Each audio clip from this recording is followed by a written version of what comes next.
పోతే నీ జీవితం అంతా ఇంకేం లేదు. దేవుడు నీతో మాట్లాడేసి ఈ రాత్రి లాస్ట్ నీతో మాట్లాడు, గుర్తుపెట్టుకో. చాలా జాగ్రత్తగా ఉండాలి.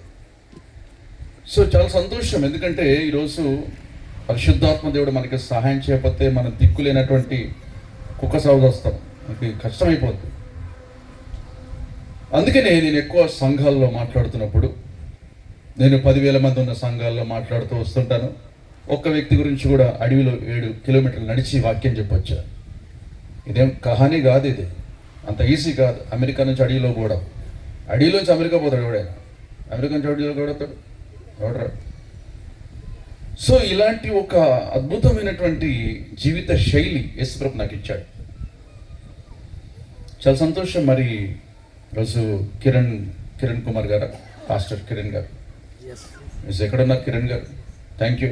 ఓహో, sound engineer, okay, thank you. ఆ పదవి స్వీకరించారు అయితే. సో వారు మరి మంచి కుటుంబం, ఇట్స్ గుడ్ ఫ్యామిలీ, అంటే రియలీ కమిటెడ్ ఫ్యామిలీ.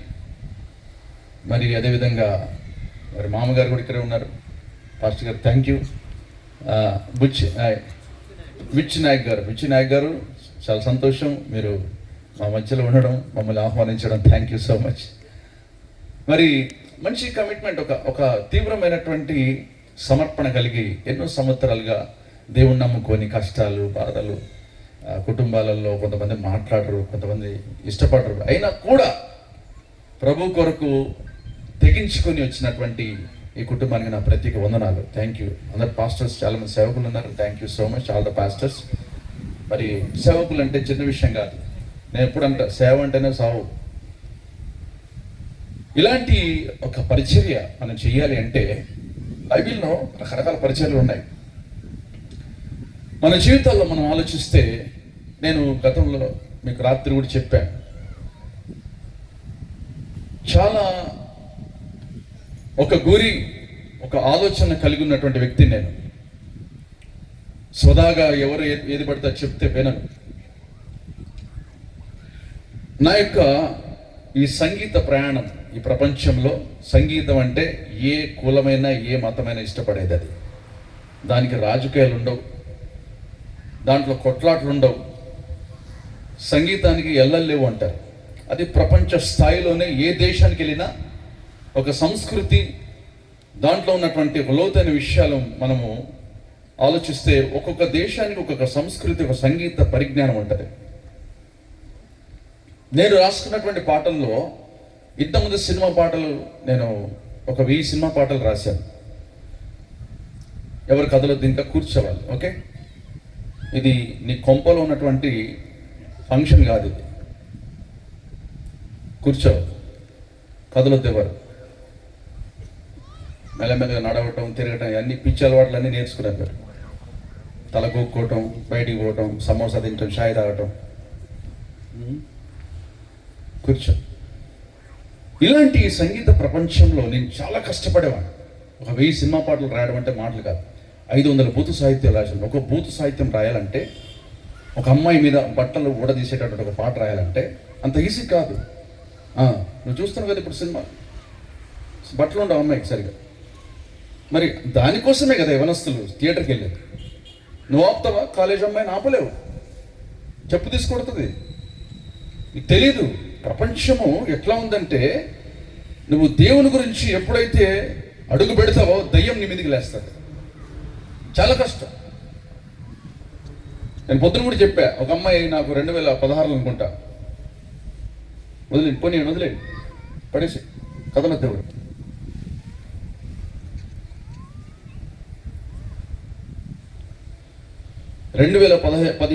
ఆ టైంలో ఒక అమ్మాయి వచ్చింది.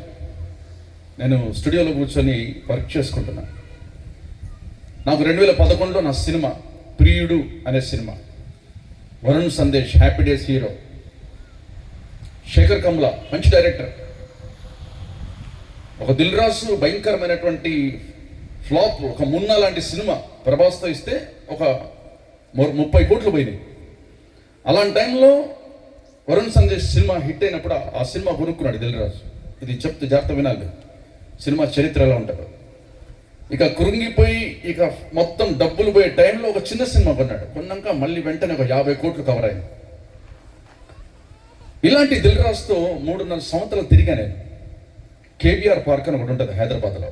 ఆ పార్క్లో పొద్దున్నే మీరు 4:30-5 గంటలకు వెళ్తే 2006లో 8లో 9లో 10 ఆ టైంలో పవన్ కళ్యాణ్, చంద్రబాబు గారు, అప్పుడు అక్కినేని నాగేశ్వరరావు వీళ్ళందరూ పొద్దున్న వాకింగ్కి వస్తారు అక్కడికి, కేబీఆర్ పార్క్. అక్కడ నేను దిల్ రాజు తిరిగేవాళ్ళం. 4:30-5 o'clock వాకింగ్కి వెళ్ళేవాళ్ళం.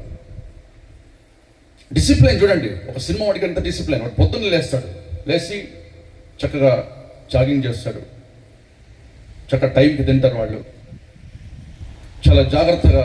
వాళ్ళు అనుకున్నటువంటిది ఏది, ఈ సినిమా హిట్ కొట్టాలి అంటే దాని గురించి అహర్నిశగా కష్టపడతారు వాళ్ళు. ఈ లోకంలో ఒకదాన్ని సాధించాలి అంటే దాని వెనుక ఒక తీవ్రమైనటువంటి శ్రమ ఉంటుంది. అది లేకుండా ఉన్నాడంటే ఆడంత దరిద్రుడు ఇంకోటి లేడు. అది దరిద్రపద అంటారు దాన్ని. వాళ్ళు ఎందుకంత తెగిస్తారంటే సాతాను యొక్క ప్రేరేపణ చాలా తీవ్రంగా ఉంటుంది వాళ్ళలో. ఒక అమ్మాయి ఎందుకు 2:30 లేసి 3:30 మేకప్ వేసుకొని 4:30-5 గంటలకల్లా లొకేషన్కి వెళ్ళి ఒక సగం బట్టలు వేసుకొని డాన్స్ చేస్తుంటే ఈ కాలేజ్ క్యాంపస్లో ఉన్నటువంటి అమ్మాయిల అబ్బాయిలందరినీ కూడా లాక్కెళ్ళి నరకాన్ని తీసుకెళ్తారు. అంతగా ఆమె గురి అది. నీ కొంపలు కూడా అదే తయారవుతుందేమో. నీ కూతురు ఎక్కడ ఉందని అడుగుతాడు దేవుడు. ఆ తొమ్మండు ఎక్కడా అన్నాడు, అడుగుతాడు. ఒకడే తిరిగి వచ్చాడు. 10 మందిని బాగు చేస్తే ఒకడు వచ్చాడు. ఆ ఒక్కడిని అడిగాడు, ఎక్కడ 9 మంది ఎక్కడా? ఆ క్వశ్చన్ భలే ఉంటుంది నాకు. నిన్ను అడుగుతాడు ఈరోజు, నీ భార్య ఎక్కడ, నీ భర్త ఎక్కడ, నీ కూతురు ఎక్కడ, నీ కొడుకు ఎక్కడా? కాంచలగే తుమర వచ్చా. దేవుడు నిన్ను ప్రశ్నిస్తాడు ఈ రాత్రి. అందుకే దేవుడు అడిగినప్పుడు చూడండి, ఆ 9 స్వస్థత మాత్రమే లభించింది. వాళ్ళు ఏం పొందుకున్నారు? వాళ్ళు స్వస్థత పొందుకున్నారు. ఏం పోగొట్టుకున్నారు చెప్పాలా? ఉందా? వాక్యం గుర్తుందా? చదవండి సువార్తల్లో. లూకా సువార్త త్వరగది. నాకు లైట్ ఏమో ఇది ఇట్లా స్లాంట్గా ఉంది, దీన్ని లైట్ పడట్లా. ఇది కొంచెం ఇట్లుంటే బాగుంది. లూకా సువార్త ఎవరు గుర్తుంది?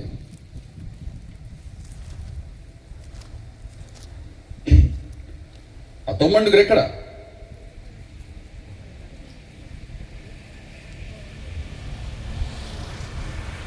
ఎవరు గుర్తుందా వాక్యం? చదవండి.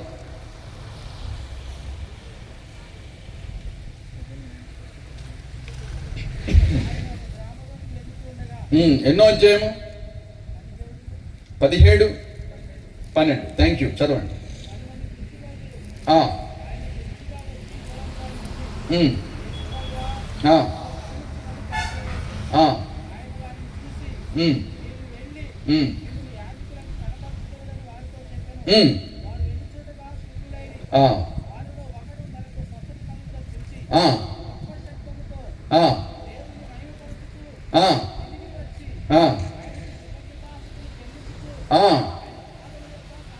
ఈ 10 మంది కూడా 13వ వచనం చూస్తే, యేసు ప్రభువా మమ్ము కరుణించుమని 10 మంది వేశారా లేదా? కానీ ఈ 10 మందిలో ఎంతమంది వెనక్కి వచ్చారు? ఒక్కడే వచ్చాడు. నీ కొంపలో ఒక్కడని రక్షింపడ్డా? ఒక్కళ్ళు. అయితే ఈ ఒక్కళ్ళు మిగతా వాళ్ళని రక్షించుకోవాలి అంటే ఏం చేయాలి? ఈ వ్యక్తి వచ్చాడు, వెనక్కి వస్తే ఆ 9 ఏం పోగొట్టుకున్నారు? ఇతనేం సంపాదించుకున్నాడు? ఇతను స్వస్థత మాత్రమే కాదు, దేవునితో సహవాసాన్ని సంపాదించుకున్నాడు. ఇది ఎంత ఆషామాష విషయం కాదు. అందుకని యేసు ప్రభు శిష్యులతో మాట్లాడుతున్నప్పుడు ఒక మాట అంటాడు. మత్తయి సువార్త 17 వచనంలో 17 మాథ్యూ చదవండి.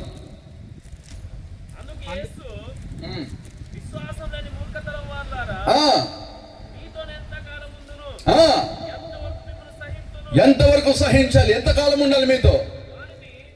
చూడండి, దేవుడు సహించలేంది ఏంటి చెప్పాలా? ఉట్టిగా నోరు మూసుకొని కూర్చుంటే కాదేడ. దేవుడు సహించలేదు ఏంటి? విశ్వాసం లేకపోవడం. ఎవరితో మాట్లాడుతున్నాడు? విశ్వాసంతో మాట్లాడలా, ఆయనని వెంబడిస్తున్న శిష్యులతో మాట్లాడుతున్నాడు. అసలు నువ్వు శిష్యుడే కాకపోతే విశ్వాసం ఎక్కడ ఎడబోతాడు? యేసు ప్రభు శిష్యులకే విశ్వాసం లేదంటే నీకు నాకు ఎక్కడి నుంచి వస్తుంది? మూర్ఖతరం వాళ్ళారా, బుద్ధి లేని వాళ్ళారా, ఎంతకాలం భరించాలి మిమ్మల్ని నేను? రాళ్ళకి ఏం మాట్లాడుతున్నాడు ఈశ్వరుడు కదా. దేవుడు నన్ను పిలిచినప్పుడు 2011లో నేను సినిమా ఫీల్డ్ నుంచి బయటకు వచ్చినటువంటి దినాల్లో నా దగ్గర ఫస్ట్ దేవుడు నాకు ఎలాంటి పరీక్ష పెట్టాడంటే, నాకు ఒక మ్యాకింతోష్ యాపిల్ కంప్యూటర్స్, నేనును తమన్ అంటే మీటి పక్కన కాదు, 10 కోట్లు తీసుకుంటాడు. 10 కోట్లు పో ఒకసారి మెదరస్ పో, నెంబర్ ఇస్తే పోయి కూర్చో ఆయన దగ్గర. అర్థమైందా? తమన్ నేను ఇద్దరం కలిసి ఒక సిస్టమ్ కొన్నాం 2008లో.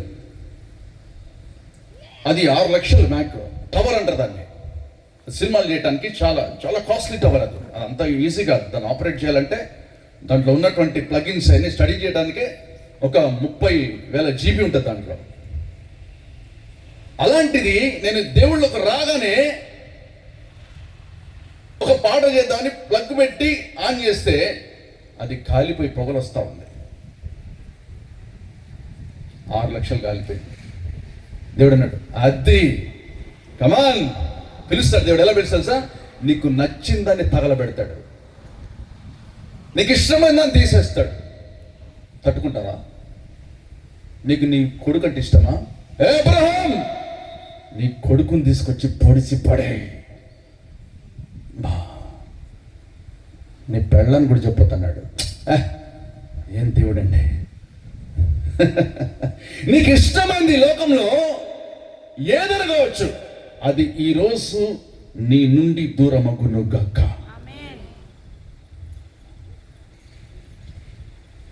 నువ్వు లోకం కావాలంటావు. అందుకే ఏ సేవకుడు ఇద్దరు యజమానులకు దాసుడుగా ఉండలేడు. ఎలా ఉంటాడు? ఏ భార్య ఇద్దరు నుంచుకొని 2 మొగుళ్ళు పెట్టుకోలేదు, అవదు, కుదరదు అట్లా. ఏ సేవకుడు కూడా దేవుడు కావాలి, డబ్బు కావాలి, దొంగ కుక్క. వాడికి చెప్తున్నాను కథలు. నీకు దేవుడు కావాలి, డబ్బు కావాలా? కుదరదు అట్లా, నడవదు. దేవుడు డబ్బు, దేవుడు దయ్యము, దేవుడు కోపము, దేవుడు అసూయ, దేవుడు కక్ష, దేవుడు వ్యభిచారము, దేవుడు లోకం సెట్ అవ్వదురా. ఏ సేవకుడు ఇద్దరు యజమానులకు దాసుడు ఉండలేడా? చాయిస్ 1 సెలెక్ట్ చేసుకో. ఏ కయ్యం, నీ కోపం మార్చుకురా. రై, నీ కోపం ఆపు నీ కోపం అన్నాడు. ఆపలా, కుదరదు. అందుకనే నా లైఫ్లో దేవుడు అన్నాడు, నీకు సినిమాలు కావాలా? ఓ, నీ కుటుంబాన్ని మొత్తాన్ని లేపేస్తాడు దేవుడు. దేవుడికి మహిమ కలుగుడు కాక. నీకు ఆశీర్వాదం అంటే ఏమనుకుంటున్నావు? రా బాబు, నీకు అన్ని ఇస్తాడు దేవుడు అని ఎవడు చెప్పాడు? దొంగలాండు. న్యూ టెస్ట్మెంట్లో యేసుప్రభు ఇక్కడ ఆశీర్వాదం గురించి మాట్లాడాల. ఆశీర్వాదం అంటే ఏంటో తెలుసా? అపోస్తల కార్యాలు 3:26 చదువు. Acts chapter 3 verse 26. తీ త్వరగా. మైక్.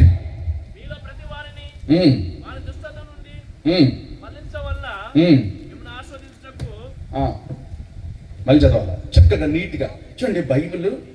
దేవుడు తన సేవకుని పుట్టించి మీలో ప్రతి వారిని వారి దుష్టత్వం నుండి మళ్లించడం వల్ల మిమ్మల్ని ఆస్వాదించటకు ఆయనను మొదట మీ వద్దకు పంపానని చెప్పాను. ఆశీర్వాదం అంటే ఏంటి? దుష్టత్వం నుంచి మళ్లింపబడుడే ఆశీర్వాదం. వావ్, అది ఆశీర్వాదం అంటే. నీకు బంగ్లాలు వస్తాయి, బిల్డింగ్లు వస్తాయి, కార్లు వస్తాయి. ఇలాంటి ఈ దొంగ బోధకుల్ని తోలు తీస్తాడు దేవుడు, ఎవరిని వదలడు. అందుకని ఆ పాట రాశాం. ఏ పాట? ఏమైనా పెట్టి ఏం చేస్తే కానీ స్టార్ట్ చేయి. ఎత్తుకు పచ్చి మోసగాళ్ళు యేసుని పేరిట అనేకులు వాక్కు చేత పట్టినోళ్ళు, వాక్చాతుర్యం నేర్చినోళ్ళు మోసమే మోసమే, ప్రభు యేసు చెప్పింది సత్యమే. మోసమే మోసమే, మన యేసు పలికింది విదితమే. పచ్చి మోసగాళ్ళు యేసుని పేరిట అనేకులు, వాక్కు చేత పట్టినోళ్ళు, వాక్చాతుర్యం నేర్చునోళ్ళు మోసమే మోసమే, ప్రభు యేసు చెప్పింది సత్యమే. మోసమే మోసమే, మన యేసు పలికింది విదితమే. పచ్చి మోసగాళ్ళు యేసుని పేరిట అనేకులు. చప్పటి కొట్లు, నిద్రపోకుండా నిద్రపోయి కొమ్మలు పోయి పడుకో. చప్పటి కొట్టు, హార్మోన్స్ వస్తుంది.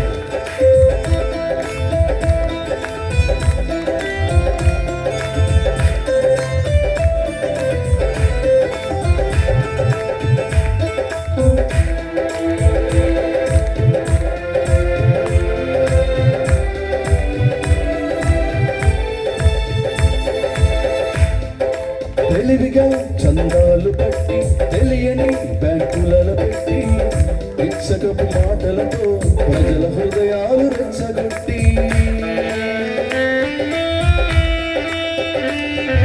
తెలివిగా చందాలు పట్టి, తెలియని బ్యాంకులలో పెట్టి, ఇచ్చకపు మాటలతో ప్రజల హృదయాలు రెచ్చగొట్టి, కార్లకై ఖర్చు పెట్టి, ఇళ్ళకై కూడగట్టి, కార్లకై ఖర్చు పెట్టి, ఇళ్ళకై కూడగట్టి, మందిరమని పెట్టి, కుక్కలై మృంగునట్టి. మోసమే మోసమే, మన యేసు చెప్పింది సత్యమే. మోసమే మోసమే, మన యేసు పలికింది విదితమే. పచ్చి మోసగాళ్ళు యేసుని పేరిట అనేకులు, వాక్కు చేత పట్టినోళ్ళు, వాక్చాతుర్యం నేర్చినోళ్ళు మోసమే మోసమే, మన యేసు చెప్పింది సత్యమే. మోసమే మోసమే, మన యేసు పలికింది విదితమే. మీరు మళ్ళీ చప్పట్లు కొట్టరు, ఈ చేతులకి కుష్టి వ్యాధి వచ్చినప్పుడు. నీకు తెలుసా, సినిమా ప్రపంచంలో చప్పట్లు కొట్టకపోతే వాడిని ట్రేస్ చేసి జీవితంలో సినిమా వేయకుండా వాడిని నెట్టేస్తారు. అడుగుతారు ఫస్ట్, నువ్వు చప్పట్లు ఎందుకు కొట్టలేదురా, అంత అహంకారం ఎందుకు, ప్రభాస్ స్టేజ్ మీదకి వస్తాం చప్పట్లు కొట్టలేదు ఎందుకు అని అడుగుతారు. తెలుసా నీకు? ప్రభాస్ చూస్తాడు వాడిని కంటకని పెట్టండి. నేను జోక్ చెప్పట్లే, ఏమనుకుంటున్నాను, మంచి మంచి ఐఏఎస్లు ఐపీఎస్లు వచ్చి స్టేజ్ మీద కూర్చుంటారు. తర్వాత నాయకులు బాలకృష్ణ ఇట్లాంటి వాళ్ళతో కూర్చుంటారు. బాలకృష్ణ అంటే చప్పట్లు కొట్టలేదు అనుకో, నీ పని అవుట్. మరి బాలకృష్ణ కొట్టకపోతే అంత కష్టమైతే మరి దేవుని పాటలు కొట్టకపోతే.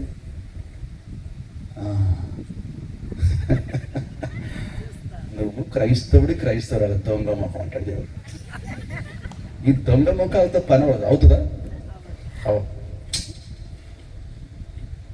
నాకు ఎక్కడ బాధ అనిపిస్తుంది అంటే, ఈ అబద్ధ బోధకులు చెప్పే ఒక అబద్ధ బోధ, వీళ్ళకంటే నాకు బాధ ఏంటంటే, ఈ ముందు కూర్చొని సొల్లు కాసుకొని ఇంటూ చూసావా, వీళ్ళని చూస్తే బాధేస్తుంది. ఎందుకంటే వీళ్ళు బైబిల్ చదవరు, వీళ్ళు బైబిల్ చదవరన్న విషయం వీడికి తెలుసు. వీళ్ళు ఏంటంటే వాక్యం వేసి కాసిన సొల్లు కాసుకొని నిద్రపోయి వెళ్ళిపోతారు. వీళ్ళు వచ్చి కొంపకెళ్ళి బైబిల్ తెరవరు, వీళ్ళు చదవరు. మోకాళ్ళ మీద ఉండే జీవితాలు వాళ్ళకి అట్లాంటి అలవాటు లేదు. ఇలాంటి ఒక మోసపూరితమైనటువంటి ఈ క్రైస్తవ్యంలో నీ జీవితం నాశనం అయిపోతుందా, వెలిగింపబడుతుందా? అందుకనే యోబు ఏమంటాడు తెలుసా, నేను రాత్రి చెప్పాను, ఒక అమ్మాయి ఇక్కడ వరకు బటన్స్ ఇప్పేసుకొని సిగరెట్ తాగుతుంది. అక్కడ హైదరాబాద్లో సాఫ్ట్వేర్ కంపెనీలో చాలా డబ్బు. హైదరాబాద్ అంటేనే అదొక ప్రపంచం. కేబుల్ బ్రిడ్జ్ చేశాడు. ఆ బ్రిడ్జ్ నుంచి వెళ్తుంటే అక్కడంతా అమ్మాయిలు అబ్బాయిలు చక్కగా ఇలా ఒకళ్ళ మీద ఒకళ్ళు చేతులు వేసుకొని ముద్దులు పెట్టుకుంటూ ఉంటారు. గవర్నమెంట్ ఏముంది, ఏమనలేదు కూడా. ఎందుకంటే సాతాను గారి చేతిలో ఉంది రాజ్యం. ఇలాంటి ప్రపంచంలో సువార్త ఎక్కడుంది? నీ చర్చిలో ఉందా? అయితే నీ చర్చి వేస్ట్. నీ చర్చి కోసం సువార్త కాదు ఈశ్వరుడు చెప్పేది. సర్వలోకంలోకి వెళ్ళి సర్వ సృష్టికి చెప్పన్నాడు. నువ్వు ఎక్కడ చెప్పావు? చెప్పు, వెళ్ళు. ఒక సిగరెట్ తాగి ఒక వ్యభిచారం ఉన్నటువంటి ఒక అమ్మాయికి చెప్పు. ఒక ఇద్దరిని కత్తి పెట్టి పొడిసేసినటువంటి ఒక అబ్బాయికి చెప్పు సువార్త. ఆయన పట్టుకురా, మనం పట్టురా. ఒక సినిమా ఫీల్డ్ నుంచి ఒక మ్యూజిక్ పట్టుకురా. నువ్వు తీసుకురాగలవా? నువ్వు వెళ్ళాలంటే నువ్వు ముందు చెన్నై పోవాలి, ఆ భాష నేర్చుకోవాలి, అక్కడ ఉండాలి, రెంట్కు తీసుకోవాలి. అక్కడుండి ఆ వ్యక్తికి ప్రతిరోజు సువార్త చెప్పి చెప్పి చెప్పి ఇక్కడ సుజాతని పట్టుకురావాలా. అది పౌలు చేశాడు. పౌలు చేసిన పని అది. అందుకనే ఈరోజు నువ్వు వెళ్ళమంటే వెళ్ళవు. ఈ జీవితంలో ఫలము లేకపోవడానికి గల కారణం ఏంటి చెప్పండి? యోహాను సువార్త 15:16 ఒక వాక్యం ఉంటుంది. చదువు. బైబిల్ లేకుండా చేతులు వచ్చినావు. నీ కొంపలో బైబిల్. మీరు నన్ను ఏర్పరచుకోలేదు. మీరు నా పేరిట తండ్రిని ఏమి అడుగుదురో అది ఆయన మీకు అనుగ్రహించినట్లు మీరు వెళ్ళి ఫలించకును, మీ ఫలము నిలిచి ఉండకును నేను మిమ్మును ఏర్పరచుకొని నియమించింది. ఎగ్జాక్ట్లీ. నువ్వేం చేయాలంటే, నువ్వు ఫలించాలంటే నువ్వు వెళ్ళుదువు గాక. వెళ్ళాలి. నువ్వు వెళ్ళకుండా ఫలం రాదు.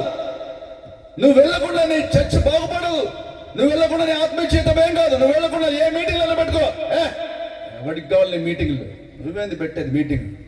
ఆ మధ్యలో కూడా రాజమండ్రిలో ఒక మీటింగ్ నుంచి బయటకు వస్తున్నాడు కుర్రాడు. అన్నా, ఇవాళ మీటింగ్లో 5,000 మంది ఉన్నారన్న అన్నాడు. అరే పిచ్చోడా, రా పుష్కరాలకు జనాన్ని చూపిస్తాను.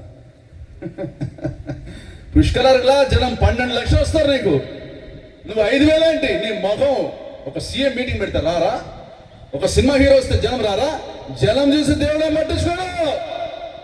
దేవుడికి జనం కాదు కావాల్సింది, శిష్యులు కావాలి. ఎక్కడ శిష్యుడు? అది అప్పుడు కొట్టాలి చప్పట్లు. నువ్వు నీ కొంపల ఫంక్షన్లో కొట్టుకొని నీ చేతులు అన్నిట్లు అయిపోయింది. చప్పట్లు ఎప్పుడు కొట్టాలో కూడా తెలియదు మనకి. టైమింగ్ లేదమ్మా, టైమింగ్ లేదు. ఈ రాంగ్ టైమింగ్. 2-4 అంటే 13-4 కొట్టుతాయి వీళ్ళు. అవుట్ ఆఫ్ టైమింగ్లో ఉన్నారు. వీళ్ళని ట్యూన్ చేయాలంటే మనం చచ్చిపోవాల్సి వస్తుంది. నీకు తెలుసా? నీకు తెలుసా? అల్లు అర్జున్ మార్చచ్చు కానీ వీళ్ళని మార్చడం కష్టం. ఎందుకంటే వీళ్ళు క్రైస్తవ నటులు. ఈ యాక్టర్స్ని మార్చలేరు. వీళ్ళ మహా నటులు. ఆ నటుల్ని ఈ నటుని మారుతాడు. ఇదంతా వేషధారం ఇది. అప్పుడే బైబిల్ అంటాడు, అప్పుడే దయ్యం అంటారు వీళ్ళు. ఎట్లా? నిన్ను మార్చడం చాలా కష్టం. అందుకే అన్నాడు దేవుడు, ఎంతకాలం భరించాలి మిమ్మల్ని? మూర్ఖులైనటువంటి అల్ప విశ్వాసం పేతురు యోహాను అని పిలిచాడు దేవుడు. అందుకనే యోబు ఒక మాట అంటాడు. 40వ అధ్యాయము చదవండి, 1-2 వచనాలు. Job chapter 40 verse 1 and 2 and 3.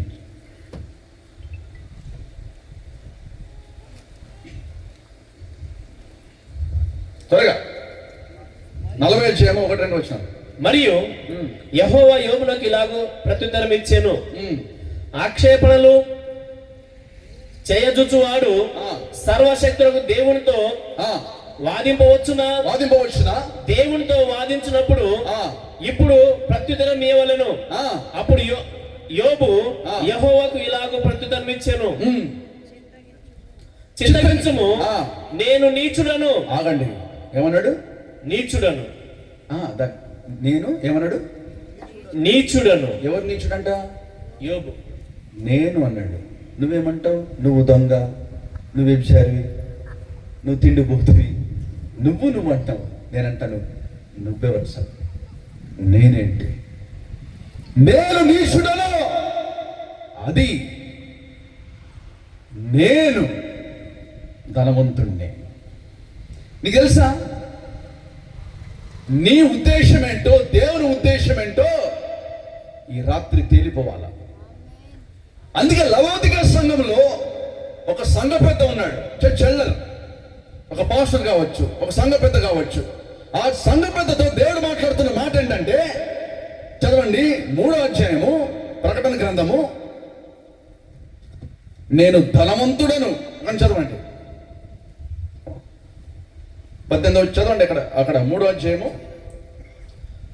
లవోదికయలో ఉన్న సంఘపు దూతకు ఇలాగు రాయము. ఆ, ఆమెన్ అనువాడును ఆ, నమ్మకమైన సత్య సాక్షియు ఆ, దేవుని సృష్టికి ఆ.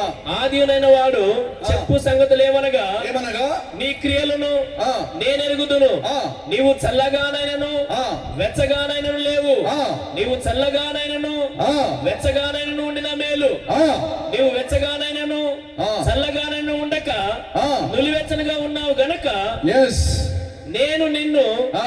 నా నోట నుండి ఉమ్మేయను ఉద్దేశించున్నాను. ఆ, చదవండి. నీవు ఆ, దౌర్భాగ్యుడవు, ఆ, దిక్కుమాలిన వాడవును, ఆ, దరిద్రుడవును, గుడ్డి వాడవును, దిగంబరుడై ఉన్నావని ఎరుగక నేను ధనవంతులను నేను ధనవంతుడను, ధనవృద్ధి చేసి ఉన్నాను, ధనవృద్ధి చేసుకున్నాను. నాకేమీ కొదవలేదని ఆ, చెప్పుకొనుచున్నావు. చూడండి, ఇది మన యొక్క ఉద్దేశం. నాకేంటి, మా బ్యాక్గ్రౌండ్, నాకు 10 ఎకరాలు ఉంది, మా నాన్న పెద్ద, అది నీ మొఖం కాదు, ఎవడు మీ అయ్యా అంటాడు దేవుడు. నేను డబ్బున్నోడిని, నాకు పొలాలు ఉన్నాయి, స్థలాలు ఉన్నాయి. ఉన్న ఆయన వచ్చి అన్నాడు, మాకు 10 బ్రాంచ్లు ఉన్నాయి చర్చిలు అన్నాడు. నేనన్నా, ఒక్క చర్చిని చూపించు యేసు ప్రభుత్వం కనెక్ట్ అయిన బ్రాంచ్ ఏదో అన్నా. నీ బ్రాంచ్లన్నీ ఇరిగిపోతాయి, నీకు ఏ బ్రాంచ్ ఉండదమ్మా. ఇదేమన్నా KFC బ్రాంచ్ అనుకున్నావా? అయింది ఒక్కటైనా అంటు కట్టబడ్డ దేవుడికి, ఒక్కటైనా. నేను నిజమైన ద్రాక్షవల్లిని, ఒక్క చర్చ్ దేవుడికి కనెక్ట్ అయి ఉందా అని అడుగుతున్నా. నేను అపోస్తలుల పౌలు కట్టిన సంఘంలోనే చెత్త బతుకుతున్నారు. ఆఫ్టర్ నువ్వెంత, నా బతికెంత, నేనెంత, నువ్వెంత. ఏమనుకుంటున్నావు? సంఘం అంటే, సంఘం నీదా? రక్తం నీదా? సిలువ నీదా? నీదా? దేవుడిదే. జాగ్రత్త, పిచ్చి పిచ్చి వేషాలే భాగం. దేవుడిది సంఘం, ఆయన రక్తం ఇచ్చుకున్నాడు. అపోస్తలుల పౌలు అంటే భక్తుడే తల బూడిదలు పెట్టుకుని నడుస్తూ ఉన్నాడు. నేను ధనవృద్ధి చేసుకున్నా, నాకు ఇది ఉంది, నాకు అది ఉంది. ఎవడు నువ్వు? దిక్కులేని దౌర్భాగ్యురాలా, దిక్కులేని బట్టలేందానా, అక్కడ రాయబడి ఉంది, చదవండి. దౌర్భాగ్యుడు, దిక్కులేడు, దిక్కుమాలోడివి. గట్టిగా గుడ్డోడివి, దిగంబరుడివై ఉండి నీ ఎచ్చల మాటలు మాట్లాడుతున్నావు నువ్వు. ఏం ప్రసంగం అండి. నీ ఉద్దేశం అది. నేను పెద్ద మ్యూజిక్ డైరెక్టర్ని, నేను సంస్థకి నాయకుడిని, నేను మా చర్చిలో అది, నేను సండే స్కూల్ టీచర్ని, నేను యూత్ లీడర్ని అన్నాడు మొన్న ఒక ఆయన. లీడర్ అంటే ఏంటో తెలుసా? ప్రాణం పెట్టాలా, అంత ఈజీ కాదు. నీ దృష్టిలో నువ్వు గొప్పడివి, దేవుడి దృష్టిలో నువ్వు చెత్త బతుకుతున్నావు. అది లవోదికయ. కానీ యోబు ఏమంటాడు? నేను నీచుణ్ణి అన్నాడు. అది యోబు స్టేట్మెంట్. ఊజు దేశాన్ని కొని అమ్మగలడు, అంత దమ్ముంది, తాకత్ ఉంది యోబుకి, అంత డబ్బు ఉంది, అంత నీతి ఉంది, అంత పరిశుద్ధత ఉంది. కానీ అన్నాడు, నేను నీచుడి ప్రభా, నీకు దండం పెడతాను, నీ కాళ్ళు పట్టుకుంటే ప్రభా, నేను నీచుడి, నేను పాపిని. అది యోబు మాట.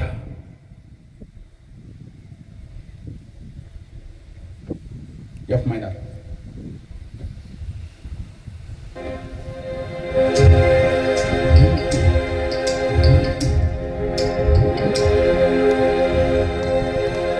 నేను నీతిమంతుడను కాను దేవా. పిచ్చివాళ్ళు వాయించు, కరెక్ట్ వాయించు, మర్యాదకు మంచి వాయించు. నువ్వు ఇట్లా వాయిస్తే నేను ఇలా రాణిస్తాడా? రెహమాన్ రాణిస్తాడా? అట్లా వాయిస్తాడు. Correct card వాయించు. అపశృతులు వాయిస్తే నరకంతో సమానం. అది వాళ్ళకి తెలియదు ఆ బాధ. దావీదు వస్తాడు మందిరికి, చంపేశాడు వాళ్ళని, పక్కనవి. కరెక్ట్ వాయించు. ప్రపంచము చాలా సంగీతం మీద ఒక భయంకరమైన పోటీ ఉంది. నువ్వు కరెక్ట్ వాయించకపోతే దయ్యాలు వచ్చేస్తాయి. నీకు తెలుసా, దావీదు పాడితే దేవుడు వచ్చాడు, మనం పాడితే దయ్యాలు వస్తాయి.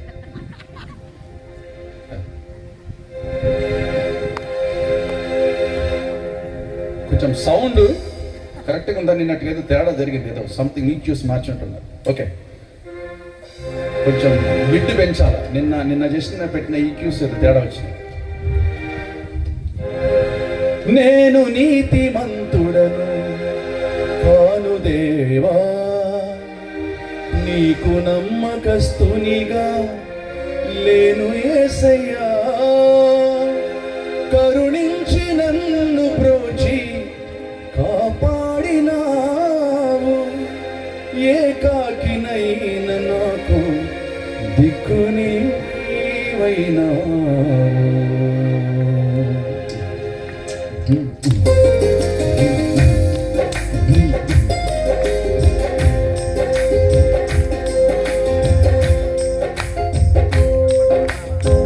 నేను నీతిమంతుడను కాను దేవా, నీకు నమ్మకస్తునిగా లేను యేసయ్యా.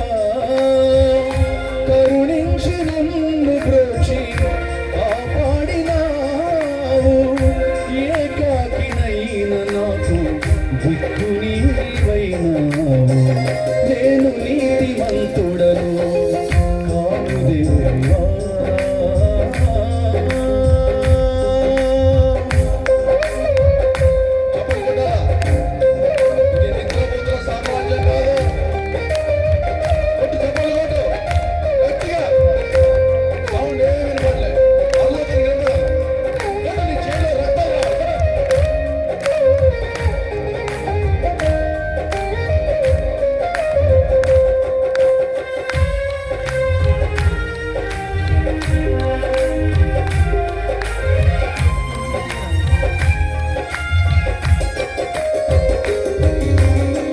యోబు జీవితమునందు నీచుడనని పలికాడు, పౌలు జీవితమునందు దౌర్భాగ్యుడనన్నాడు.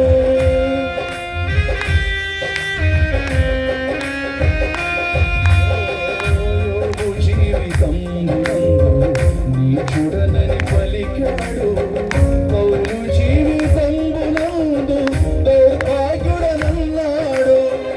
ఎంత సేవ చేసినా, ఎంత ఏడ్చినా, ఎంత సేవ చేసినా, ఎంత ఏడ్చినా, నీదు పాదధూళిలోన ముఖము దాచుకున్నారు. నీదు పాదధూళిలోన ముఖము దాచుకున్నారు. నేను నీతిమంతుడను కాను దేవా, నీకు నమ్మకస్తునిగా లేను యేసయ్యా.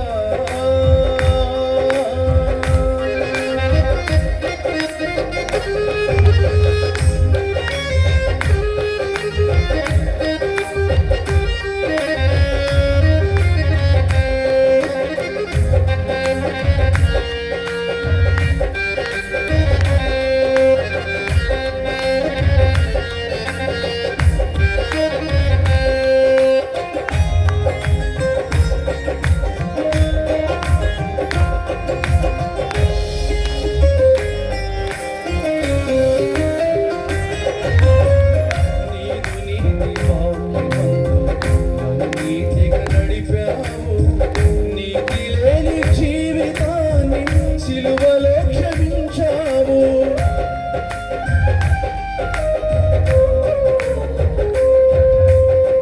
నీదు నీతి వాక్యమందు నన్ను నీతిగా నడిపావు. నీతి లేని జీవితాన్ని సిలువలో క్షమించావు. నేను నీకు సొంతము జీవితాంతము. నీదు ప్రేమ పరమనీతము. నీచమైన నా గుణాన్ని ప్రేమతో సహించావు. నీచమైన నా గుణాన్ని ప్రేమతో సహించావు. నేను నీతిమంతుడను కాను దేవా, నీకు నమ్మకస్తునిగా లేను యేసయ్యా. కరుణించి నన్ను బ్రోచి కాపాడినావు, ఏకాకినైన నాకు దిక్కు నీవైనావు.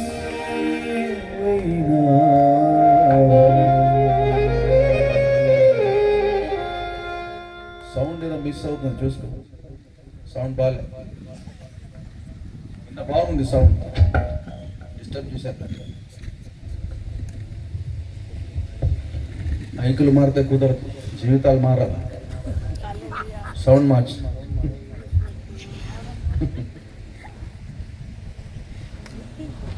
నేను నీతిమంతుడను కాను దేవా, నీకు నమ్మకస్తునిగా లేను యేసయ్యా.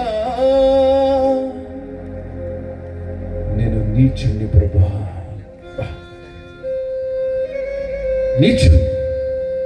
ఏ నీచురాలా, నీ నీచమైన బతుకు మార్చుకో. ఎవరు కదలొద్దు ఇక్కడ, ఎవరు కదలొద్దు, మధ్యలో ఇక్కడ తిరగొద్దు ప్లీజ్. నేను చెప్తున్నా, నీకు క్రమశిక్షణ లేకపోతే నువ్వు బయటికి వెళ్ళిపో. నీకు నచ్చినప్పుడు రావడం, నచ్చినప్పుడు పోవడానికి ఇది నీ జాగిరి కాదు. దేవుని యొక్క సింహాసనం ఇక్కడ ఉంది, చచ్చిపోతావు. పాత నిబంధనలు చంపేసేవాడు దేవుడు, తెలుసా నీకు? చాలా జాగ్రత్తగా ఉండాలి. యోబు నీచుని అంటుంటే నీకు ఎక్కడ నీ తలలో పురుగులు తిరుగుతున్నాయా? నువ్వేమన్నా యోబు చెల్లెలువా? యోబు వంశం నుంచి వచ్చినావు నువ్వేమన్నా? యోబు లాంటి భక్తుడే నీ నీచుని ప్రభు, నీ దండం పెడతా, నీ కాళ్ళు పట్టుకుంటా ఉంటే నీకేమైనా అర్థమవుతుందా? అపోస్తలుడైన పౌలు 13 పత్రికలు రాసి ఒక మాట అంటాడు. 1 కొరింథీ 4:4 ఒక వాక్యం ఉంది. 1 Corinthians chapter 4 verse 4. త్వరగా. నా యందు నాకు ఏ దోషము కానరాదు, ఆయనను ఇందువలన నేను నీతిమంతుడనుగా. ఎవరన్నారా మాట? ఎన్ని సంఘాలు కట్టాడు? 13 పత్రికలు రాసి అంటున్నాడు, నా యందు ఏమి నీతి లేదు, ఏమి లేదు. నేను నీతిమంతుడని ఎంచబడను అంటే నువ్వేం పెద్ద నీతిమంతుడు ఫోజులు కొడతావేంటి? నువ్వు నీతిమంతురాల్లో ఫోజులు కొడతావేంటి? కొడతాడు పౌలు, పగలు కొడతాడు. నేను 13 పత్రికలు రాశాడు. ప్రపంచంలో యూరప్కి వెళ్ళు, జపాన్ వెళ్ళు, చైనా పో, బంజారాగిరా, ఎక్కడికన్నా పో, ఆయన పేరు బైబిల్లో ఉంటుంది. 13 పత్రికలు రాశాడు. ఆయన ఏమన్నా తెలుసా? నేను నీతిమంతుడనుగా ఎంచబడను. దమ్ముంటే చెప్పనండి పాస్టర్, నేను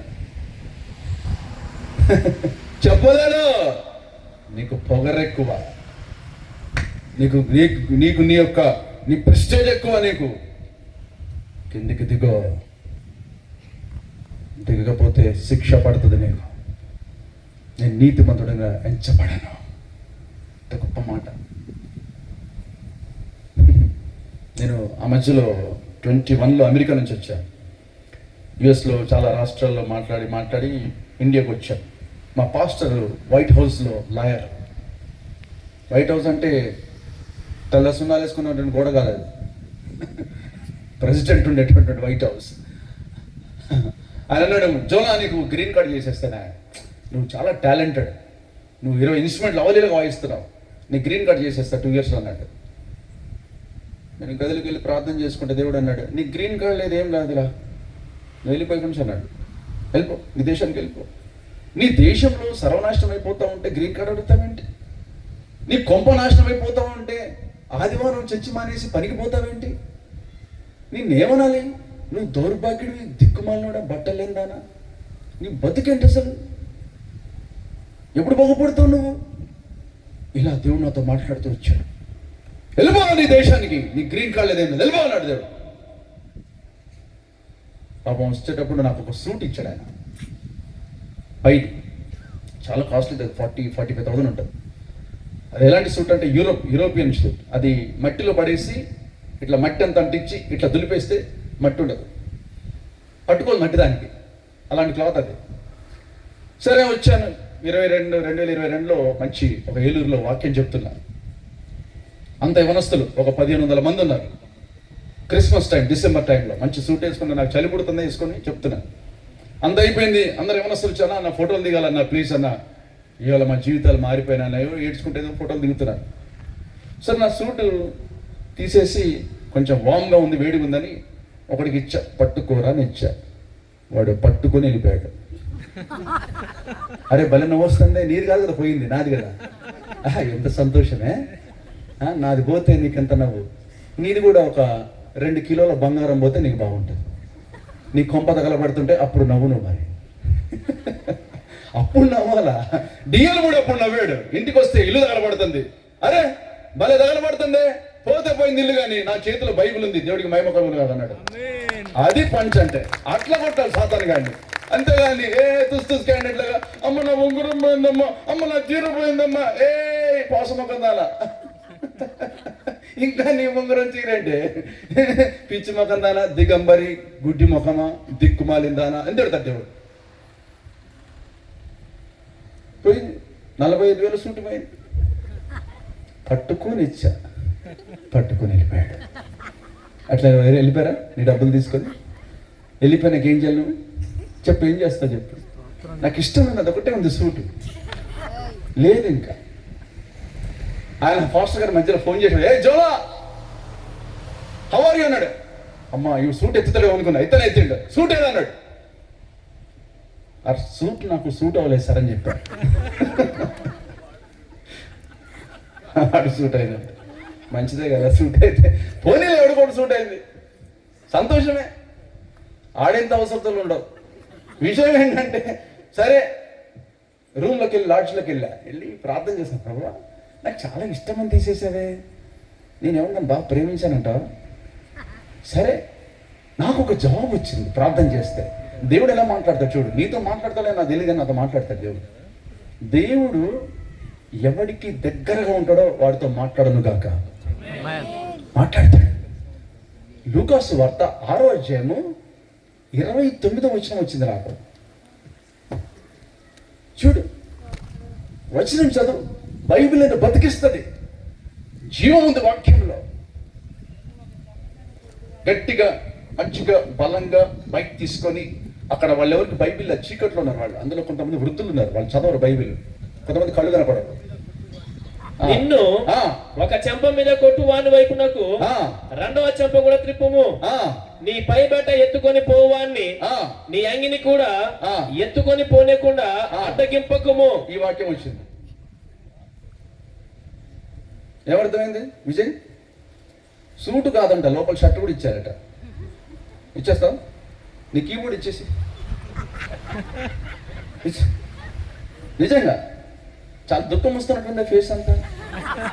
నిజంగా సంతోషం ఉందా? దేవుడు అడుగుతాడు, నీ కీబోర్డ్ ఇచ్చేయమంటే ఇచ్చేసేయాల.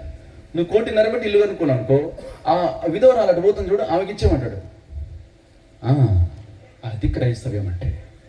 దమ్ము ఉండాలా, రంగంలో దిగాలంటే.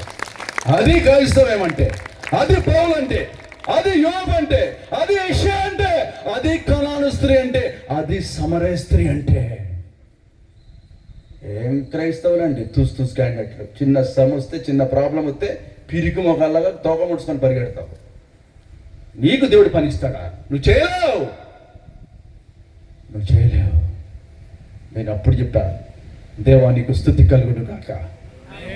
అప్పుడు టక ఛత్తీస్గఢ్ రాయగడికి మొత్తం బట్టలు, ద్వారపుళ్ళ బట్టలు కొన్నాం, ఒక 40,000 పెట్టి. చీరలు గీరలు అన్ని మొత్తం అక్కడ వృద్ధుల గాడికి అన్ని మొత్తం బట్టలను తీసుకెళ్లి పంచొచ్చావు. నీ సూటు పోయినప్పుడు ఇంకెక్కువ పంచుతావు నువ్వు. ఏమేన్ దేవుడు ఎంత గొప్ప దేవుడు అంటే, మనల్ని అడుక్కు తినే వాళ్ళను బిచ్చగాలు చేయడండి. ఆయన నిన్ను దగ్గరగా తీసుకొని నీతో సహవాసం చేయనుగాక. అది దేవుడు. చాలా నా లైఫ్లో చాలా నేర్చుకున్నాను, చాలా నేర్చుకున్నాను. ఒక్కొక్క పాట నేను రాసేటప్పుడు కూడా చాలా లోతైన విషయాలు నేను రాస్తూ వస్తాను ఒక పాట. అందుకనే యెషయా జీవితంలో మీరు చూడండి, యోబు జీవితంలో చూస్తే నేను నీచుడిని అన్నాడు. యెషయా ఏమన్నాడు చూద్దాం. యెషయా 6వ అధ్యాయము 1వ వచనం మీరు చదవండి. రాజైన ఉజ్జియా ముట్టిబడిన సంవత్సరమున అత్యున్నతమైన సింహాసనంలో ప్రభు ఆశ్రయుండగా నేను చూచి తిని. ఎవరిని చూస్తున్నాడు? దేవుని చూస్తా ఉన్నాడు. ఈ రోజు మనమందరము దేవుని వైపుకి చూచుతాము కాక. ఆమేన్. నీ కనులు దేవుడి వైపు చూడాలా. ఈ కూలర్ల వైపు, ఈ మ్యూజిక్ల వైపు, ఈ యొక్క చర్చి గోడల వైపు, నీ డబ్బు వైపు, నీ బ్యాక్గ్రౌండ్ వైపు నీ చూపు చచ్చిపోవును కాక. యెషయా పైకి చూస్తా ఉన్నాడు. మొట్టమొదట నీకు సమస్య వచ్చినప్పుడు, నీకు బాధలు వచ్చినప్పుడు, నీకు ఇబ్బంది వచ్చినప్పుడు టకటక్ ఫోన్ తీసి నాకు ఎవడు అప్పిస్తాడో, నాకు ఎవడు డబ్బులు ఇస్తాడో అని ఫోన్ చూడు బాకు, దేవుడి వైపు చూడు. అది అలాంటి అనుభవం నీకుందా? ఉజ్జియా చూడండి, దయచేసి చదవండి అక్కడ. ఆయన చొక్కా అంచులు దేవాలయం నిండుకొనెను, ఆయనకు పైగా శరాపులు నిలిచి ఉండిరి, ఒక్కొక్కరికి 6 రెక్కలుండెను, ప్రతివాడు 2 రెక్కలతో తన ముఖమును, 2తో తన కాళ్ళు కప్పుకొనుచు 2తో ఎగురుచుండెను. వారు సైన్యములకు అధిపతి యెహోవా పరిశుద్ధుడు, పరిశుద్ధుడు, పరిశుద్ధుడు, సర్వలోకం ఆయన మహిమతో నిండినని గొప్ప స్వరంతో గాన ప్రతిగానాలు చేయుచుండిరి. Thank you. చూడండి, ఇక్కడ యెషయా చూస్తున్నటువంటి దర్శనంలో ఆయన చొక్కా అంచు మందిరం మీదికి దిగుతూ ఉంది. అదే చొక్కా రోడ్డు మీదకి వచ్చింది. ఇప్పుడు యేసు ప్రభు నడుస్తూ ఉన్నాడు, చొక్కా వేసుకొని నడుస్తూ ఉంటే 12 ఏళ్ల రక్తస్రావం కలిగిన స్త్రీ సందు నుంచి వెళ్ళి వెళ్ళి వెళ్ళి వెళ్ళి ఆ చొక్కాను తాకింది, స్వస్థత పొందింది. యెషయా చూసిన చొక్కా నీ ఇంటికి వచ్చినప్పుడు నువ్వేం చేశావు?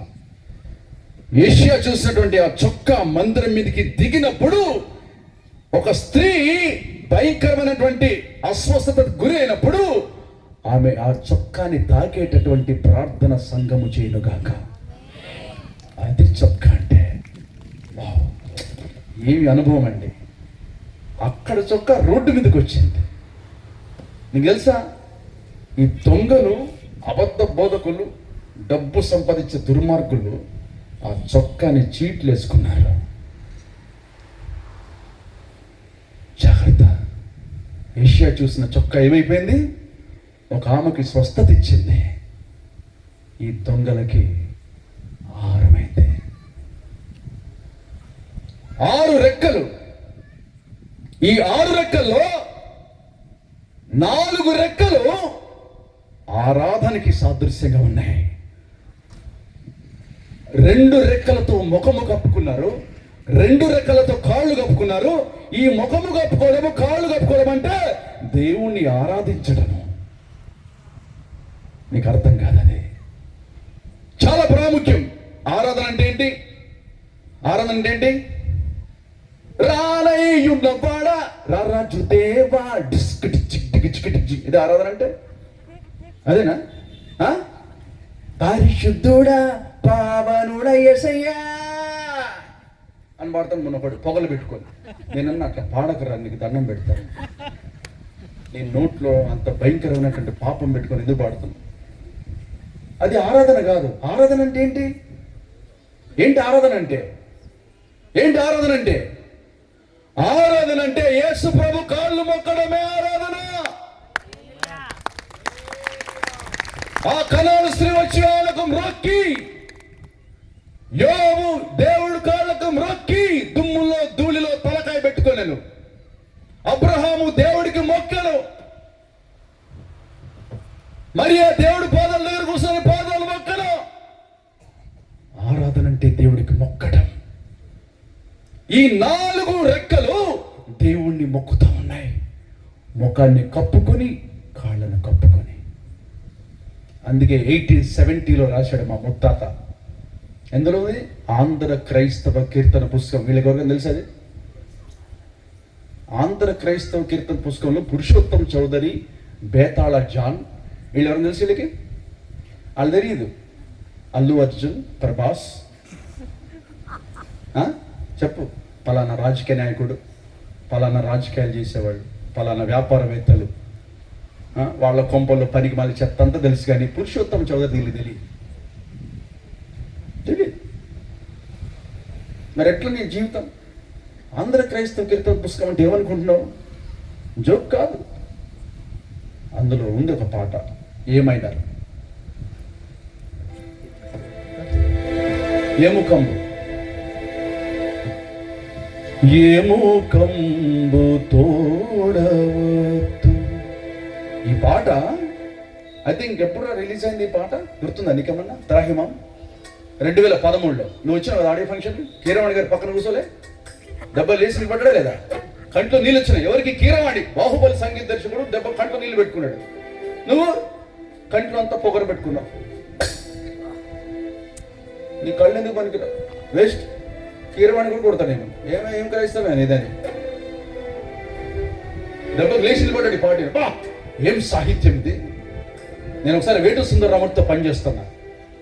వేటు సుందరరాముడితో అంటే మీ ఇంటి పక్కనే కాదు, మళ్ళీ నీతో వచ్చిన బాధ అది. ఆయన ఎన్టీఆర్కి, సీనియర్ ఎన్టీఆర్కి పాటలు రాసిన ఆయనతో ఒకరోజు 8 గంటలకు వెళ్తే అప్పుడే గంట ముందు పవన్ కళ్యాణ్ వచ్చిపోయాడు. ఒక పాట రాపించుకుందని వెళ్ళా. అని అన్నాడు, నేను రాయను రా నీకు అన్నాడు. ఎందుకు సార్ అన్నా, నువ్వు అసలు ఏ రాగమైనా వచ్చా నీకు, నీకు రాగం వచ్చా అన్నాడు. చెప్పండి సార్ అంటే అబేరి రాగం పాడమన్నాడు. అబేరి స్వరం చెప్పు. పోయిపోయి నా మీద పట్టడం చూస్తున్నా. మరి వాళ్ళ మీద పడలే ఏం చేస్తా, వాళ్ళకి తెలియదు అబేరి అంటే.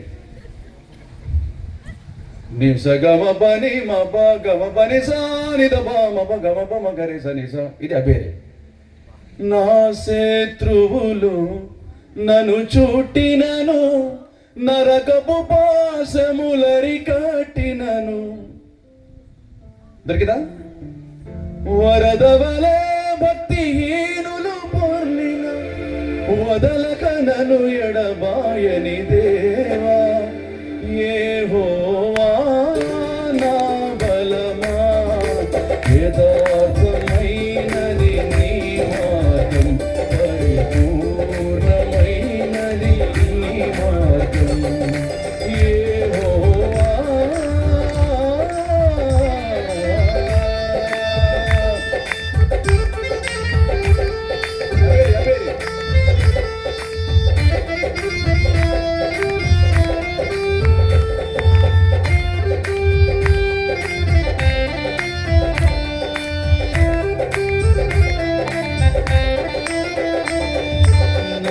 శత్రువులు నన్ను చుట్టినను, నరకపు పాశములరి కట్టినను. నా శత్రువులు నన్ను చుట్టినను, నరకపు పాశములరి కట్టినను. వరదవలే భక్తిహీనులు పొర్లిన, వరదవలే భక్తిహీనులు పొర్లిన, వదలక నన్ను ఎడబాయని దేవా, వదలక నన్ను ఎడబాయని దేవా. యెహోవా నా బలమా, యథార్థమైనది నీ మార్గం, పరిపూర్ణమైనది నీ వాక్యం. యెహోవా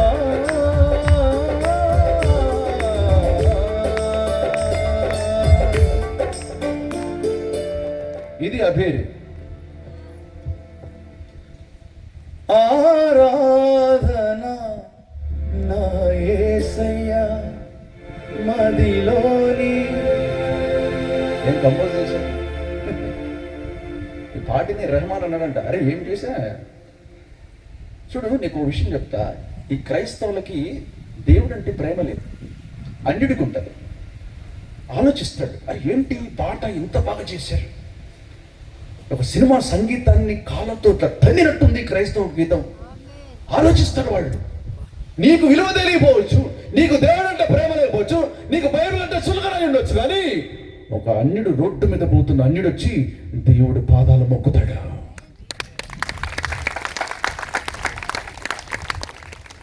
అది డి మైనర్ బెట్.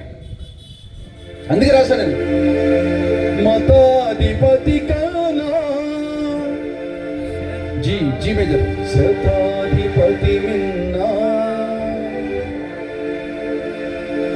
ఏది మిన్నా ఏది సున్నా తెలుసుకోరా క్రైస్తవుడా.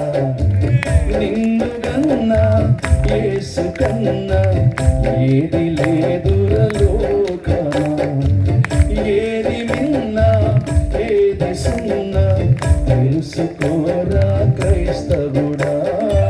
నిన్ను కన్నా యేసు కన్నా ఏది లేదురా లోకాన. హల్లెలూయా హల్లెలూయా హల్లెలూయా హల్లెలూయా హల్లెలూయా హల్లెలూయా హల్లెలూయా హల్లెలూయా. నిజా ని సదా నిస నిస నిస గర సదా నిస నిస నిస గర స ని సదా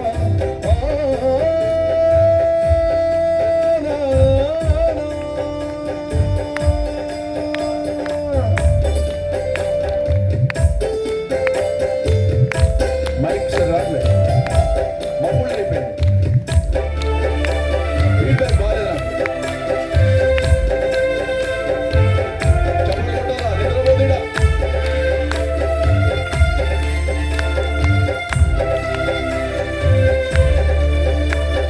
లతాధిపతి కానా శతాధిపతి మిన్నా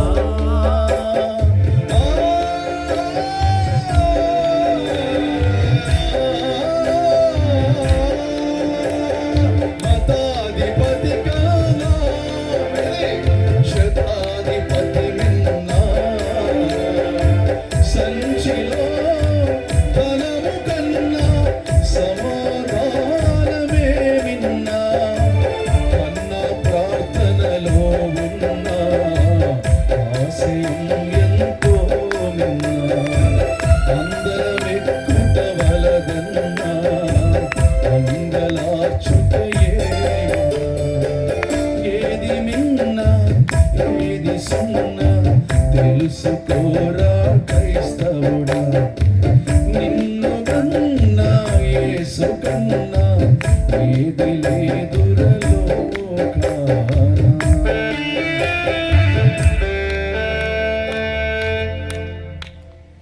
ఇలా తెల్లార్లు పాడతా నేను నువ్వే నిద్రపోతావు సోంబేరిలాగా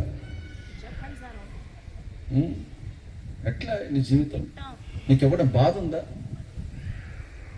నీ కొంపలో దేవుని పాట లేదు దేవుని మాట లేదు తెల్లారు లేచిన దగ్గర నుంచి ముచ్చట్లు తన్నుకోవడము ఇడ్లీ సాంబార్ల గోల మధ్యాహ్నం ఏం తిందాం రాత్రి ఏం తిందాం డబ్బు ఎంత సంపాదిద్దాం ఇదేనా నీ జీవితం అంతా దిగంబర్రాల దౌర్భాగ్యుడా దిక్కుమాలినోడా దేవుడు మాట్లాడుతున్నాడు అందుకే యోబు అన్నాడు నేను నీచుణ్ణి అన్నాడు బా ఏం ఒప్పుకుంటారండి వాళ్ళు నీకు ఎంత అహం అంటే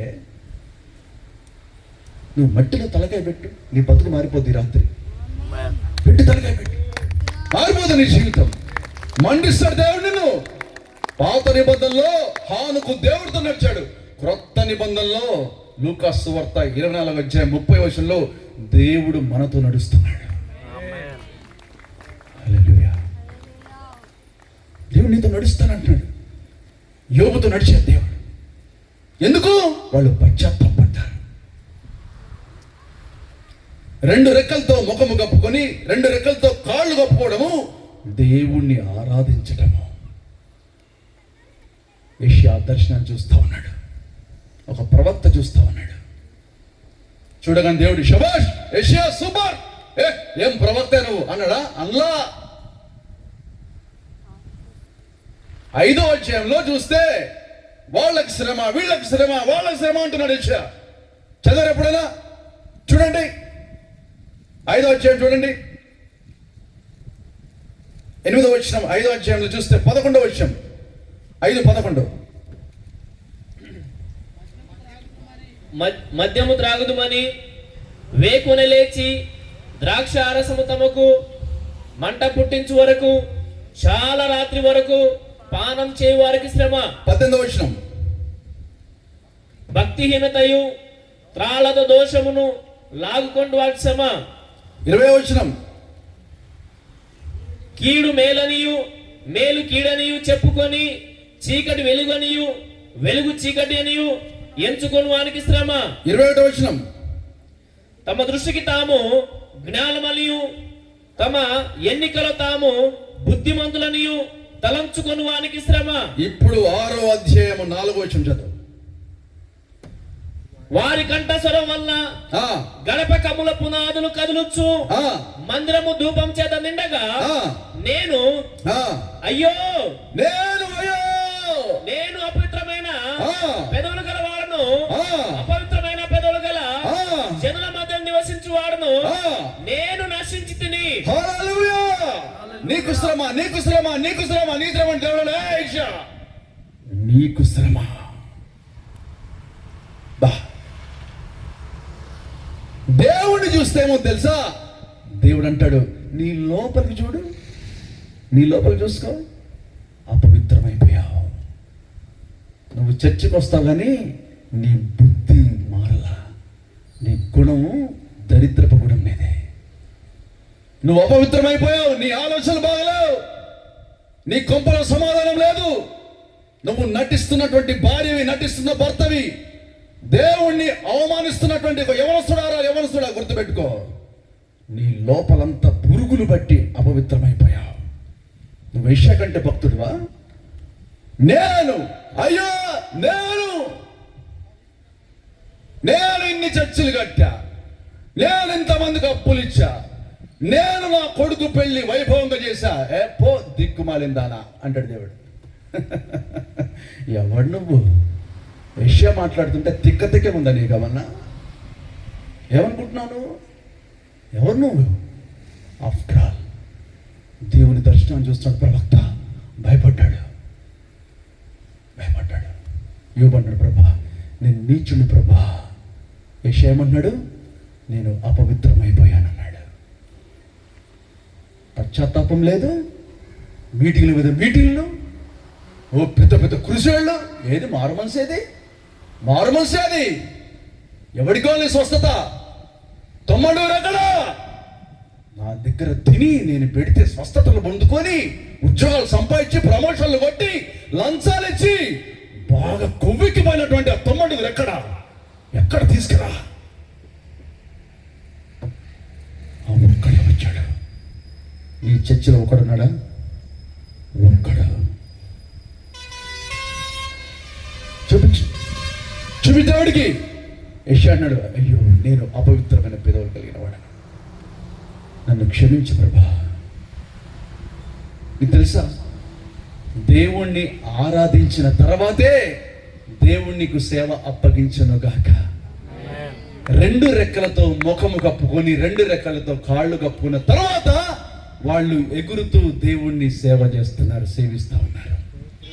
that is the greatest vision which Isaiah seen in heaven. Wow, ఏం దర్శనం అన్నదే. ఈ మాటే నూతన నిబంధనలో యేసుప్రభు చెప్తాడు. ఎవరికి గుర్తుంది? సేమ్, మొదట ఆరాధించమంటాడు, ఆ తర్వాత సేవ చేయమంటాడు. ఎవరన్నా అడిగితే కదా నిన్ను కాదు. యేసుప్రభు అక్కడుందా? మొదట ఆరాధించడం అంటే ఏంటి? దేవుడు కాళ్ళు మొక్కటం. ఇందాక చెప్పాను నేను, ఆరాధించడం అంటే కాళ్ళు మొక్కటం. సమరస్త్రీ దగ్గరుడు కాదు. సమరస్త్రీతో మనం ఒకప్పుడు ఆత్మతో సత్యముతో ఆరాధిస్తామని, కానీ సేవ గురించి మాట్లాడాల. దేవుడు మాట్లాడుతున్నాడు. యేసు ప్రభు మాట అంటే నీకు ఎందుకు లెక్కలేదు నాకు చెప్పి రాత్రి. నువ్వెందుకు దేవుడి మాట పట్టించుకో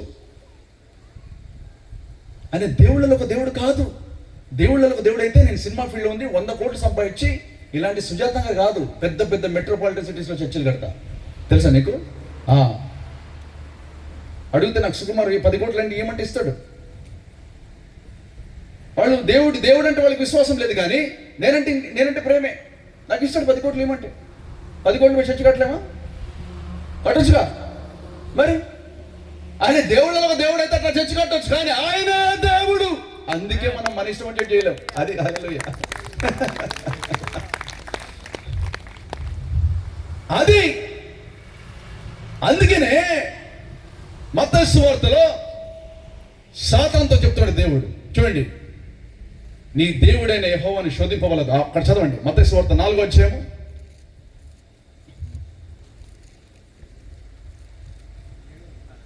చదవండి. అందుకు యేసు, ప్రభు అయిన దేవునికి నీవు శోధింపవలదని మరి ఒక చోట వ్రాయబడినదని వారితో చెప్పాను. నీ దేవుడికి మొక్కి, అది చదవండి, ఆయన మాత్రమే సేవింపవాలని ఉంటది. 4:10 త్వరగా టక్కని చదవాలా. యేసు వానితో, సాతానా పొమ్ము, సాతానా పో, ప్రభు అనే దేవునికి మొక్కి ఆయనను మాత్రం సేవింపవాలని వ్రాయబడినది. నేను హల్లెలూయా. యెషయా కనబడ్డ దర్శనం అదే. ఎప్పుడు ఆరాధించిన తర్వాతే నువ్వు సేవించుదువుగాక. ఇదే మాట సాతాను చెప్తున్నాడు. నువ్వు చెప్పు ఎప్పుడైనా సాతానికి చెప్పు. నీకు తెలియదు ఆ వాక్యం, నీకు అర్థం కూడా కాదు. నీ జిందగీ ఎంత పట్టుకో, నీకు అర్థం కాదు అది. అది నీకు అర్థం అవ్వాలంటే నీ మోకాలు భూమిలోకి దిగబడను గాక. అది డేవిడ్ లివింగ్స్టన్ ఏం చేశాడు తెలుసా? ఆఫ్రికా ఖండాన్ని కదిలించాడు. ఒక రాయి మీద చేయబెట్టి వర్షంలో ప్రార్థన చేసి చేసి చచ్చిపోయాడు ఆయన అడవిలో. తెలుసా డేవిడ్ లివింగ్స్టన్? ఆయన చనిపోక ముందు ఆయన భార్య ఇంటికి వచ్చి ఆయన చెయ్యి సింహం బీకేసింది, ఆయన కన్ను పుల్లగొచ్చుకొని కన్ను పోయింది. ఆఫ్రికా అడవి అంటే మాటల ఈ అడవుల్లో ఉండవై భయంకర అడవులవి. అలాంటి ఒక అరణ్యంలో చెయ్యి పోగొట్టుకొని కన్ను పోగొట్టుకొని ఇంటికి వెళ్తే ఇంటి తలుపు కొట్టాడు. కొడితే భార్య అంది, హూ ఆర్ యూ అంది. ఐఎమ్ డేవిడ్ లివింగ్స్టన్ అన్నాడు. ఇట్లా వాటేసుకుంటే చెయ్యి కనపడలా, ఏడ్చింది. డేవిడ్ నీ చెయ్యి ఎక్కడా, నీ చెయ్యి ఎక్కడా, నీ చెయ్యి ఎక్కడా డేవిడ్? వెతుకుతా ఉంది, చేయలేదు. ఏడుస్తా ఉంది. నా చెయ్యి నా దేవుడు తీసేసుకున్నాడని చెప్పాడు. బా, నా చెయ్యి తీసేసుకున్నాడు దేవుడు. డేవిడ్ నీ కన్ను ఏమైపోయింది? డేవిడ్ నా కన్ను పోయిందమ్మా, ఒక కన్నుతో పరలోకం పోతాను. ఏడ్చాడు. అడిగాడు, నా చివరి కోరిక ఒకటి తీరుస్తావంటే చెప్పు డేవిడ్, ఏం చేయమంటావు అంటే నాతో పాటు అడవుల్లోకి వస్తామని అడిగాడు. పద, భార్యను తీసుకెళ్ళాడు. అడవుల్లో తీసుకెళ్తే భార్యకు దోమ కుట్టి భార్య చచ్చిపోయింది. భార్య. ఏడ్చాడు డేవిడ్. చెయ్యి పోయింది, కన్ను పోయింది, భార్య పోయింది. ఏం మిగిలింది ప్రభు నాకు? ఏం మిగిలింది జీవితానికి? ఏం మిగిలింది నాకంటే? దేవుడు అన్నాడు, డేవిడ్ లివింగ్స్టన్ నువ్వు యుగ యుగాలు నాతో ఉందువుగాక. ఎంత గొప్ప దేవుడు అండి! ఏం ప్రార్థన చేస్తావు నువ్వు? ఒక 10 నిమిషాలు ప్రార్థన చేయలేవు, ఒక 10 నిమిషాలు ఓర్చుకోలేవు, ఒక 10 నిమిషాలు నీ కోపాన్ని ఆపుకోలేవు. నువ్వు క్రైస్తవురాలివా? నువ్వు క్రైస్తవుడివా? నువ్వు దేవుణ్ణి ఆరాధించడం అంటే నీకు తెలుసా? ఏమైనా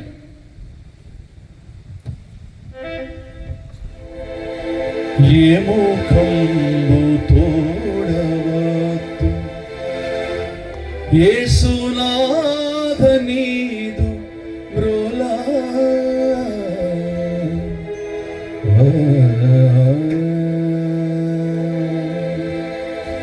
ఏమో కంబు తోడవద్దు యేసునాథ నీదు మ్రోలా ఏమో కంబు తోడవద్దు కావరించి నిన్ను మరచి ఏకమైతి పామరులతో ఏది దారి నిన్ను చేర నేమో తెలియదాయను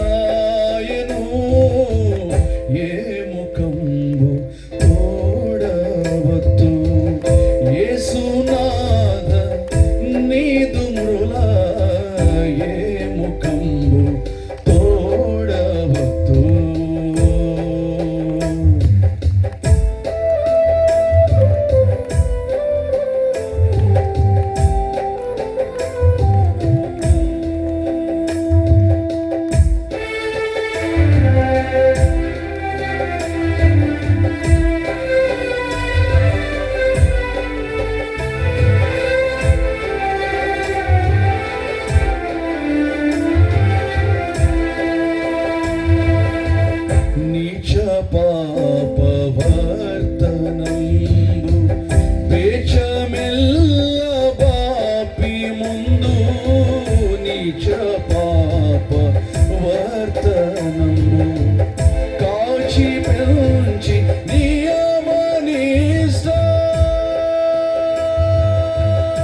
ఏమర్థమైంది? ఈ పాట రాసి గొంతులో క్యాన్సర్ వచ్చింది ఆయనకి. 1870లో ఏముంది, కరెంట్ లేదు, ఏం లేదు. ఆ రోజుల్లో గండపెండరాలు దొరికితే ఇంతింత బంగారం కంసలోడి దగ్గరికి వెళ్ళి కట్ చేసి, అరే ఎవరికైనా ఇచ్చేరని పనిచేసాడు అంటారు. అదే ఇంత గండపెండ నీకు దొరికితే దొంగలాగా ఇంట్లోకి వెళ్ళి గేహాజీలాగా దాచిపెట్టుకుంటావు. నీ గేహాజీ ముఖం నీ బతుకు అంతే. నువ్వు బంగారం వెనుక పడిపోతావు పో. అట్లాగే నీకు తెలుసా, నువ్వు బంగారాన్ని ఇక్కడ చేతులకు వేసుకుంటావు, ఇటుకి వేసుకుంటావు, నెత్తికి పెట్టుకుంటావు, ఎన్ని వేసుకుంటావు. పరలోకంలో బంగారం నీ కాళ్ళ కింద ఉంటుంది. హల్లెలూయా. ఆ మాత్రం తెలీదా నీకు? నువ్వేం